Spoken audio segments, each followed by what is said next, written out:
तो चलिए देखते हैं कि साइंस में इंटेंसिव प्रॉपर्टी और एक्सटेंसिव प्रॉपर्टी किसे कहा जाता है। अगर आप इस शब्द को देखते हैं एक्सटेंसिव, तो ये आया हुआ है एक्सटेंट शब्द से। एक्सटेंट समहाउ इंडिकेट करता है साइज को, यानी कि कोई प्रॉपर्टी वो अगर सैंपल के साइज पे डिपेंडेंट होता है तो उस तरह के प्रॉपर्टीज़ को एक्सटेंसिव प्रॉपर्टीज़ कहा जाता है। Dependent properties dependent upon size of the sample, और जो साइज पे इंडिपेंडेंट प्रॉपर्टीज़ होता है उन्हें इंटेंसिव प्रॉपर्टीज़ कहा जाता है। Independent of size of the sample, independent of size. तो एक सैंपल कंसीडर करते हैं। लेट अस से यहाँ पर एक कंटेनर है, इस कंटेनर के भीतर एक सैंपल है। अच्छा होगा अगर हम गैसेस सैंपल को कंसीडर करते हैं, कुछ और प्रॉपर्टीज़ भी हम कंसीडर कर सकते हैं जो कि हम सॉलिड लिक्विड में बेहतर नहीं अज्यूम या बेहतर नहीं कंज्यूम कर सकते हैं उनको, उस कॉन्सेप्ट को। तो गैसेस सैंपल यहाँ पर मान लेते हैं, और हम कुछ बेसिक प्रॉपर्टीज़ जो मोस्टली थर्मोडायनामिक्स में हम यूज़ करते हैं वैसे ही कुछ प्रॉपर्टीज़ को कंसीडर करते हैं। जैसे कि एक बहुत ही बेसिक सा प्रॉपर्टी है मास, सैंपल का मास।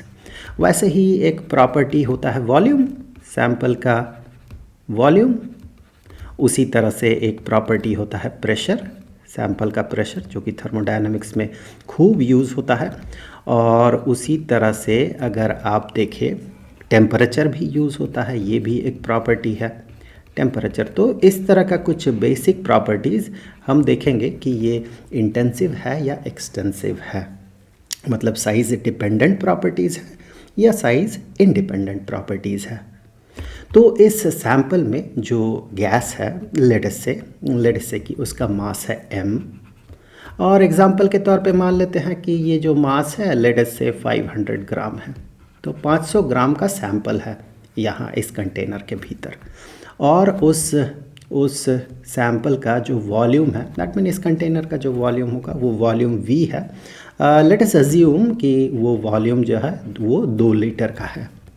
उसी तरह से इसका जो प्रेशर है, सैंपल जो प्रेशर एग्जर्ट कर रहा है हर एक वॉल पे, ऊपर वाले वॉल पे, इस वॉल पे, नीचे वाले वॉल पे और इस साइड वाले वॉल पे, ये प्रेशर P है। आगे पीछे भी ये P प्रेशर ही अप्लाई कर रहा है।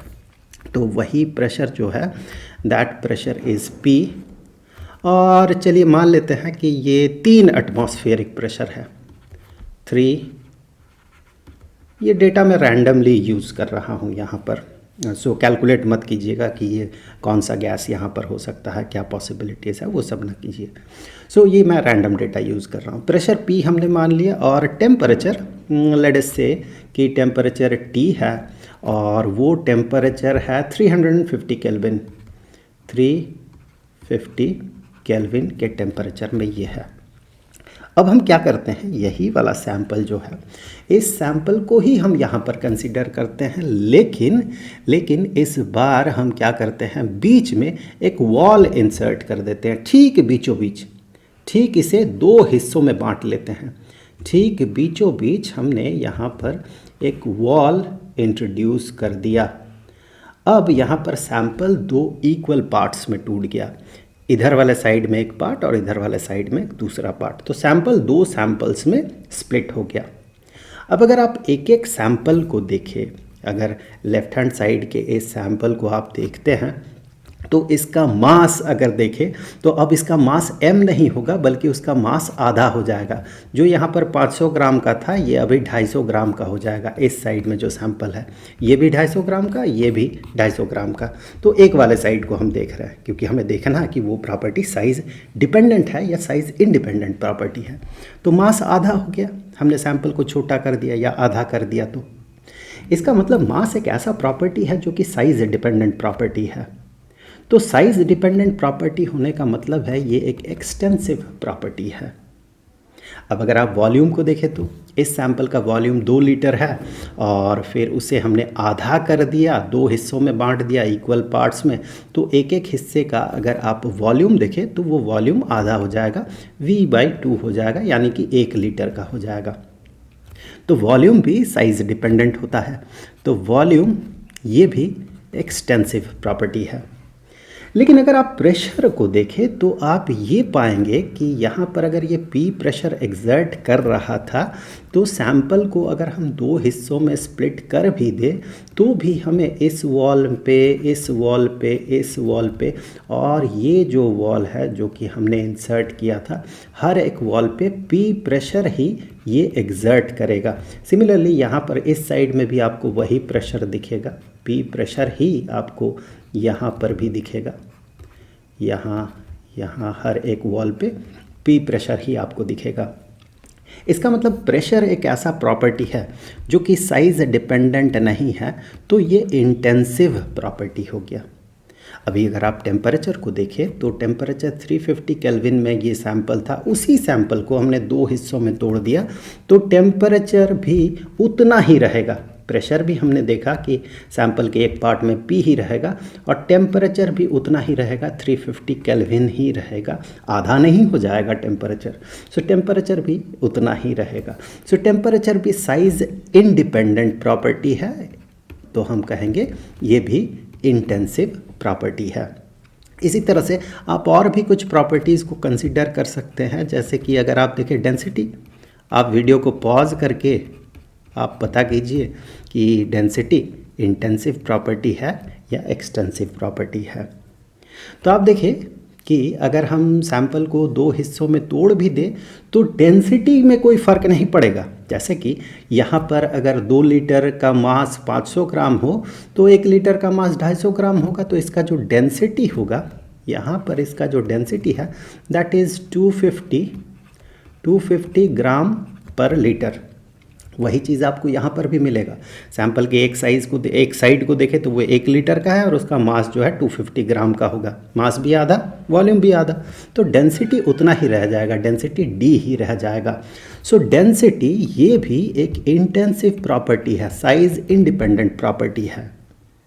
अब देखिए थर्मोडायनामिक्स में कुछ और भी प्रॉपर्टीज़ हम यूज़ करते हैं, जैसे कि हीट कैपेसिटी हो गया, हीट कैपेसिटी, और उसी तरह का एक प्रॉपर्टी कंसीडर कर लेते हैं specific heat capacity. Specific heat capacity, अगर आप हीट कैपेसिटी को देखें तो हीट कैपेसिटी का डेफिनेशन ये कहता है कि किसी भी सैंपल का, किसी भी बॉडी का हीट कैपेसिटी वो होता है कि उसके टेम्परेचर को 1 केल्विन राइज करने के लिए जितना हीट उसे प्रोवाइड करना होता है। तो आप देखिए यहाँ पर इस सैंपल को अगर इसके टेम्परेचर को 1 केल्विन राइज करना होगा तो हमें अगर Q अमाउंट का हीट प्रोवाइड करना होगा तो इस आधे सैंपल को अगर इसका टेम्परेचर 1 केल्विन हम राइज करना चाहें तो आधा हीट प्रोवाइड करना होगा, Q/2 हीट प्रोवाइड करना होगा। मतलब हीट कैपेसिटी जो है ये साइज डिपेंडेंट होता है। बड़ा ऑब्जेक्ट, उसी मटेरियल से बना हुआ छोटा ऑब्जेक्ट, तो बड़े ऑब्जेक्ट का हीट कैपेसिटी ज़्यादा होगा क्योंकि उसके टेम्परेचर को 1 केल्विन राइज करने के लिए हमें ज़्यादा हीट प्रोवाइड करना होगा। एक छोटे से गिलास का पानी और एक बड़े से टंकी का पानी, अगर टेम्परेचर को 1 केल्विन राइज करना होगा तो बड़े टंकी का पानी का टेम्परेचर 1 केल्विन राइज करने के लिए हमें ज़्यादा हीट देना होगा। तो हीट कैपेसिटी जो है ये साइज़ डिपेंडेंट होता है, तो ये एक्सटेंसिव प्रॉपर्टी है। लेकिन अगर आप स्पेसिफिक हीट कैपेसिटी को देखें तो स्पेसिफिक हीट कैपेसिटी का जो डेफिनेशन है वो ये है कि किसी भी मटेरियल, वैसे हीट कैपेसिटी ऑब्जेक्ट का होता है, स्पेसिफिक हीट कैपेसिटी मटेरियल का होता है जिससे भी वो सैंपल बना हुआ है। तो यहाँ पर स्पेसिफिक हीट कैपेसिटी का डेफिनेशन अगर देखें वो कहता है कि किसी भी सैंपल या किसी भी मटेरियल का यूनिट मास हमें कंसिडर करना होगा। पहले यूनिट मास के टेम्परेचर को 1 केल्विन राइज करने के लिए जितना हीट प्रोवाइड करना होता है वो होता है स्पेसिफिक हीट कैपेसिटी। तो यहाँ से हमने यूनिट मास कंसिडर कर लिया। यूनिट मास के टेम्परेचर को आप मन ही मन सोचिए क्या करना होगा। यूनिट मास, इस यूनिट मास के जो भी सैंपल था उस सैंपल के यूनिट मास का टेम्परेचर 1 केल्विन राइज करने के लिए आपने कुछ हीट दिया। मतलब इतने मास को हमने, मान लीजिए आप थियोरेटिकली मान लीजिए कि इसे हमने आइसोलेट किया इतने मास को, और इसके टेम्परेचर को 1 केल्विन हम राइज कर रहे हैं, तो जितना हीट प्रोवाइड करना होगा। अब उसी डेफिनेशन के हिसाब से इस वाले सैंपल को, इस तरफ वाले सैंपल का अगर स्पेसिफिक हीट कैपेसिटी देखें तो यहाँ पर भी आपको यूनिट मास ही कंसिडर करना होगा। यूनिट मास हमने यहाँ से कंसिडर कर लिया, इसके टेम्परेचर को 1 केल्विन राइज करने के लिए कितना हीट प्रोवाइड करना होगा। तो दोनों सैंपल तो सेम मटेरियल से बना हुआ है, मतलब कि दोनों ही केस में स्पेसिफिक हीट कैपेसिटी जो है ये सेम होगा। तो जब ये सेम होगा इसका मतलब ये साइज इंडिपेंडेंट प्रॉपर्टी है, तो ये एक इंटेंसिव प्रॉपर्टी है। तो इस तरह से हमने देखा कि साइंस में इंटेंसिव और एक्सटेंसिव प्रॉपर्टीज़ किसे कहा जाता है।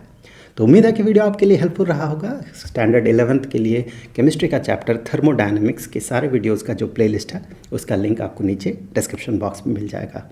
जल्द मिलते हैं।